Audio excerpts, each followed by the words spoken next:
In this video we're going to be bleeding the brakes of my E46.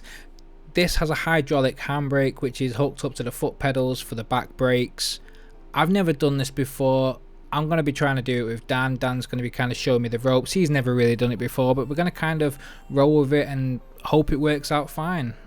If you're new to the channel, it'd be great if you can subscribe and follow us to find out what we're going to end up doing with this E46. This is a pre-built drift car which I bought off Facebook Marketplace. It's been in a bit of a mess, but I want to kind of tidy it up and try and get the best out of it. I've never drifted before and I'm hoping to learn how to drift in this machine. Throughout this video it'll become pretty clear that I am new to cars.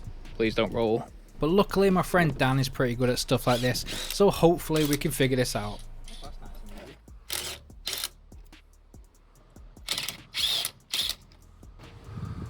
This is my first time ever doing that, by the way.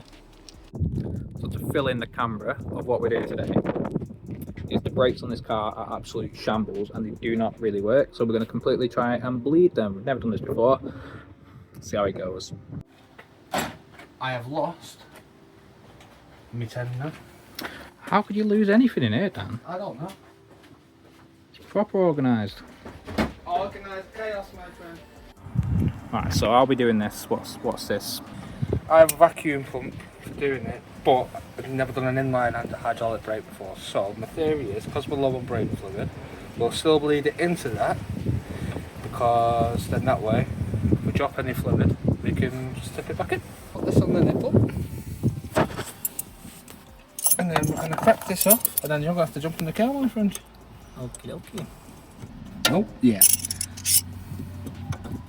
You got it, yeah? It wasn't an 8, it wasn't a 10, it had to be a 9.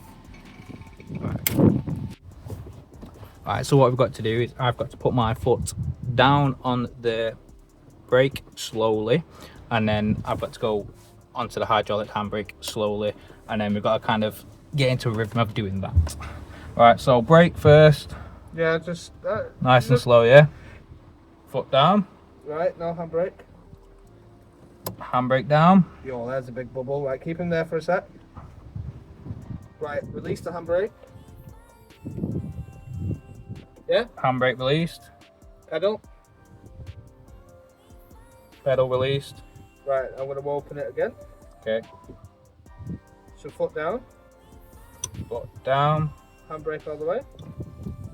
Handbrake all the way. You all the way, yeah? Yeah, yeah. Then close. Close handbrake. Close pedal.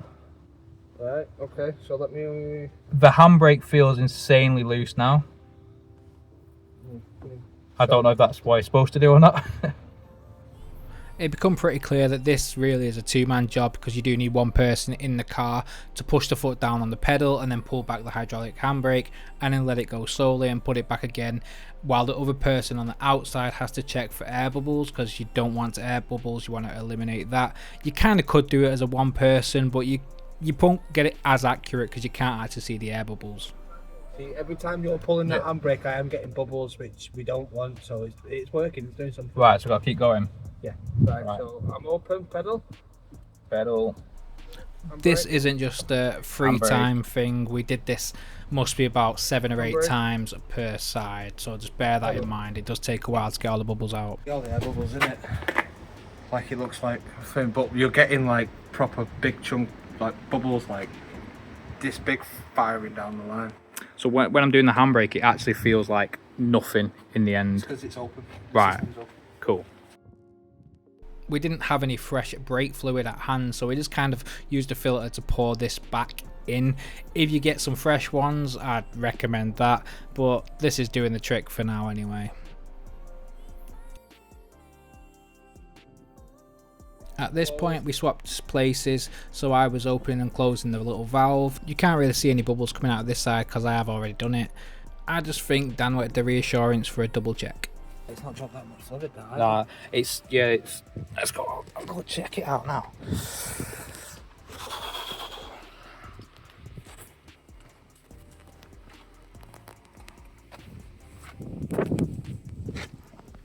Oh. Oh, that's stiff as anything. It's like rock solid. After bleeding one side multiple times, you can see how hard it is to pull the handbrake now compared to the first few clips. Is that good? Is that what we want? We want it rock solid. Should be. I don't know. I'll happily test drive it though. Hello. There he is. Just going on the pull.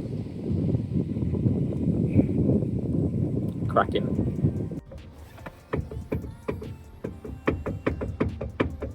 Please? No. Sorry for my language. So what I'm doing down here, this is exactly the same as what I was doing on the other side, is I've got a brakes fluid coming out here, so I've got to keep opening it and closing it as Dan does the pedals in sequence, and then we want to basically eliminate all of the bubbles, because when I do it, little tiny air bubbles go through the tube, and we want to kind of... It was actually really hard to try and film the air bubbles because I didn't have a tripod or anything with me. It was just me trying to balance the camera in some weird ways. But we've completed it, and the car seems to work fine. The brakes are nice and stiff, and they actually work. Hey guys, it's quite late. I'm sat here and I'm editing this video, and I just kind of realised that I don't really explain too much, but it is just a simple bleeding the brakes video. There is a lot to do on this car, and I have filmed a lot of the process coming up, and there is going to be a lot more on this channel to do with this car and my MX-5 and probably with Dan's ST. There's going to be quite a lot. I fell quite deep into this car rabbit hole, so if you like these videos, please like, subscribe and comment. It all does help, and just stick around for the journey. I'm pretty new to this, as you can already tell, and I've already explained countless times, and honestly that's about it. It's a fun journey for me, so come and join us. We're going to be going to Gravity soon, so that's going to be exciting. There's going to be a lot of content for that, so for more car content from us, stick around and subscribe, and I hope to see you guys again and interacting in the comments, because I'm really looking for more car community friends, and some of the good ones, not the horrible toxic type ones. I have seen them knocking about. Don't be them. Be the good guys. Be the nice people. Be supportive. Thanks for watching.